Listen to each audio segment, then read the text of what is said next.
Papa ni Krista, naglabas ng saloobin. Hindi na daw i-vlog si Krista. Ano kaya ang reaksyon dito ni Kalingap Mikoy? Ang buong detalye, sabay-sabay po nating alamin at pag-usapan ngayong araw. Pero bago po ang lahat, isang mapagpalang araw at gabi sa inyong lahat. May love shoutout sa lahat ng ating listeners, viewers, and subscribers saan mang sulok ng mundo. Papaludon, Visayas at Mindanao. Lalong-lalo na po sa ating mga kababayang OFW. Kamusta po kayo mga kalingap? Mabuhay po kayo hanggat gusto nyo. At kung bago ka pa lang sa aking munting YouTube channel, huwag ka nang mahiyang mag-subscribe, like, share, and comment.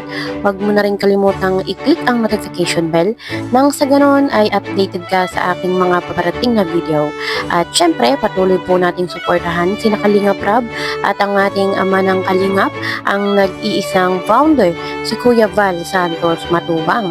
Kung maaari po ay no skip ads nang sa ganon ay mas marami pa tayong malingap na nangangailangan.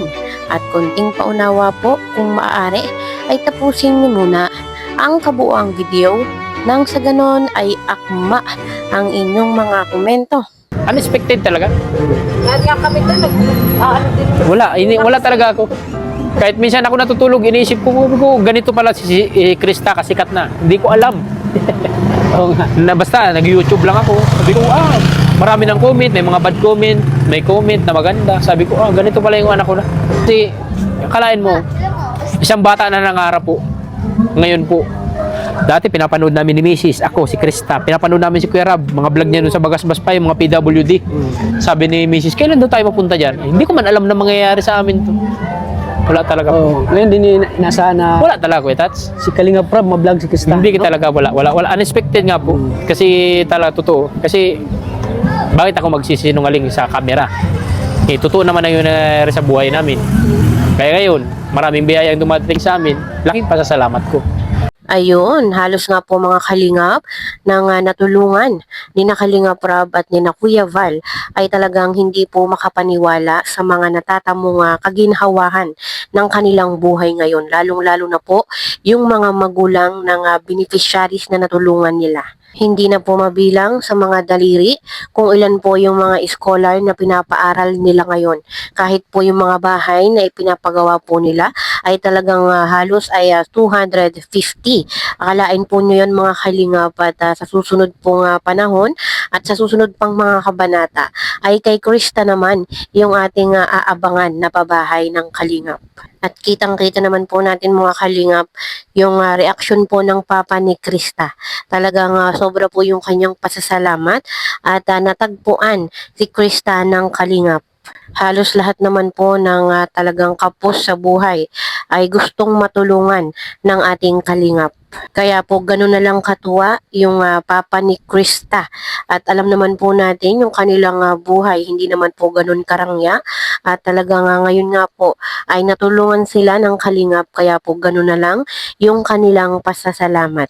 Tulad po ngayon na talagang pinagtutulungan at pinaghahandaan yun pong pabahay para kay Krista. Pwede rin pong mangyari yung nangyari po sa bahay ni Viancy. Kitang-kita naman po natin mga kalingap itong record breaker na pabahay ng kalingap dito nga po kay Viancy.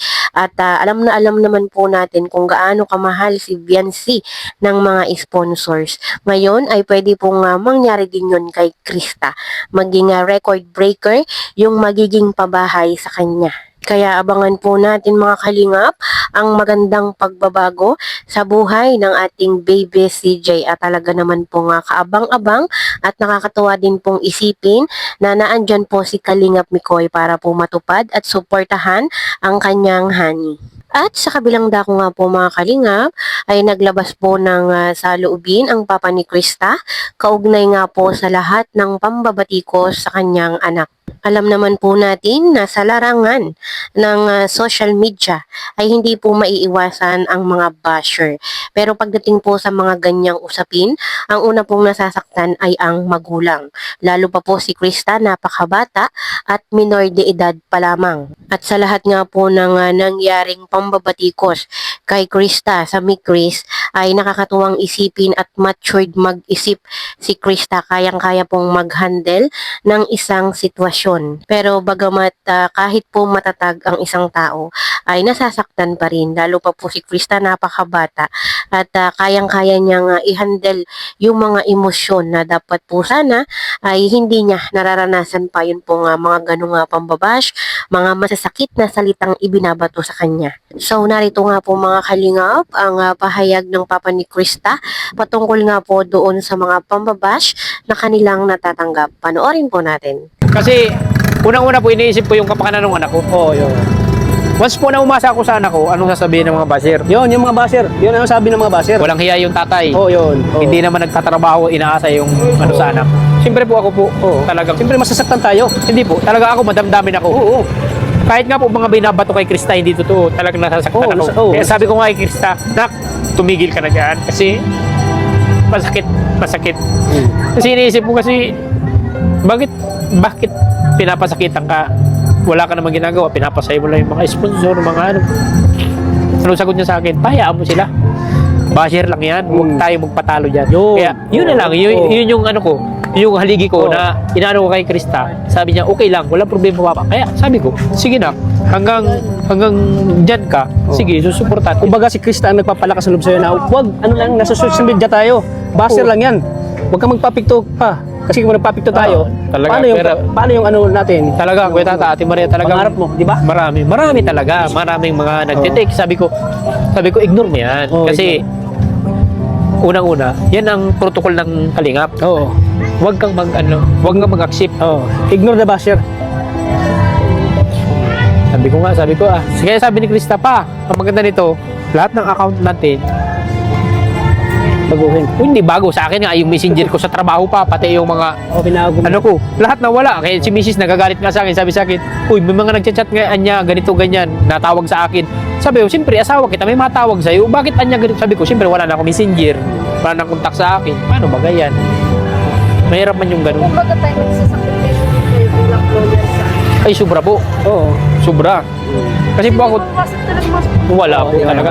Totoo yan. talagang pag-interest sa'yo kahit Kaya sabi ko, Pero anong ginagawa niyo tayo pag may mga sponsor na gano'n sa inyo? wala. Basta may mga chat, tapos may mga paabot na ano. Tinatanong ko agad kay CJ, sabi ko, na, ano ba ito? Sabi niya, huwag mo nang pansin niya, papa, ignore mo na lang. Huwag ka mag-reply. Huwag mong ano tawag dito? Pag friend request, Huwag mo i-accept. huwag mong i-accept. Oo. Ganun na lang tayo. kayang aming Oo. Matik yan kasi pag hindi ko kasi maintindihan yan, unang-unang masasaktan yung anak ko. Oo. Unang-una, di ba siya? Pangalawa, yung naka-scout, masisira. Pangatlo, may mga issue nga na tungkol kay CJ, di ko na pinapansin. Pero kami ng mag-asawa, nagkwento kami niyan. Sabi ko, grabe naman si ganito, grabe naman si... Pero sabi ni Mrs., basta niya, huwag ka magbanggit ng pangalan. Sabi ko, oo,